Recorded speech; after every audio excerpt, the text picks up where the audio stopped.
ఇగో చిన్నగున్నప్పుడు మా బల్లె లెక్కల సారు ఓ క్వశ్చన్ అడిగిండు. అరే పొలగాళ్ళు మీకో లెక్క చెప్తున్నా దానికి జవాబు చెప్పుండ్రా అని అన్నాడు. ఇగో ఒకళ్ళ దగ్గర 6 సేపులు ఉన్నాయి, తినేటోళ్ళేమో 10 మంది ఉన్నారు. గీ 6 సేపుల్ని 10 మందికి ఎట్లా వంచుతారు అని అడిగే. గప్పుడు ఎమ్మటే మా క్లాస్లో ఒక పోరడు, సార్ సార్ సేపులుంటే 10 మందికి నేనెందుకు ఇస్తా సార్, మొత్తం నేనే తింటా, ఇంకేమన్నా మిగిలితే ఇంటికి పట్టుకుపోతా అని చెప్పంగానే మేమంతా నవ్వినాం.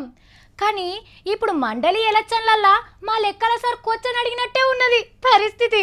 ఈ ఎమ్మెల్సీ ఎలక్షన్ల లొల్లి మస్తు గమ్మతు ఉన్నదుల్లా. గదేగా మధుసూదనాచారి పెబ్బగుండే కాడుండే ఎమ్మెల్యేలు అందరినో మనం ఓట్లేసి గెలిపిస్తాం కదా. ఇక వాళ్ళందరూ కలిసి 18 మందికోగల చొప్పున సామిగౌడ్ సార్ పెద్ద మనిషిగా ఉన్న సభలకు కొంతమందిని పంపుతారు. అగో గా ఎలక్షన్లల్లా ఈ పార్టీలోళ్ళంతా గిన్నెల పిండి 2 రొట్టెలయా అంటుంటే 10 మందికి పళ్ళ్యాలు వేసినట్టు చేస్తున్నారు. ఇగో సర్కారులు ఉన్న గులాబీ పార్టీ వాళ్ళకు అసలు 63 మంది, అట్లిట్ల కోసరొచ్చిన ఎమ్మెల్యేలు కలిపితే 76 మంది అవుతున్నారు. ఇక మీదికెళ్ళి సోపత్ చేసేటోళ్ళు అంటే గదే పతంగి పార్టీ, గాలిపంక పార్టీ, ఎర్రజెండా పార్టీల సీట్లు కూడా కలిపి లెక్క పెడితే 86 మంది ఎమ్మెల్యేలు ఓట్లయ్యేటట్టున్నాయి.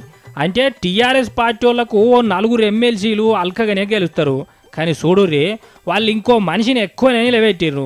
మరి బంగారు తెలంగాణలో నేనో చెయ్యేస్తాననుకుంటా కడమ 4 ఏ పార్టీలకి వెళ్ళొస్తారో ఏందో గాని 5 ఎమ్మెల్సీ కుర్చీలను ఉత్తగానే గెలుతాం చూడుర్రి అని కారు ఆరని కొడుతున్నారు. ఇక కాంగ్రెస్ పార్టీ వాళ్ళు అయితే బట్టున్నంతే కాలు చాపుకున్నట్టు చేసిర్రు.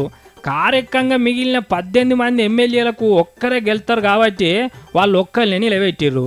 కానీ సైకిల్ పార్టీ వాళ్ళని చూడుర్రి, అటు బీజేపీ వాళ్ళ సోపతి రాంగా 16 మంది అవుతున్నారు వాళ్ళకు. అంటే ఉన్నోళ్లే ఊసిపోయేటట్టు ఉంటే ఇంకిద్దరిని సోపతి తెచ్చుకొని ఒక ఎమ్మెల్సీని గెలిపించుకుంటామని నామినేషన్ వేయించిర్రు.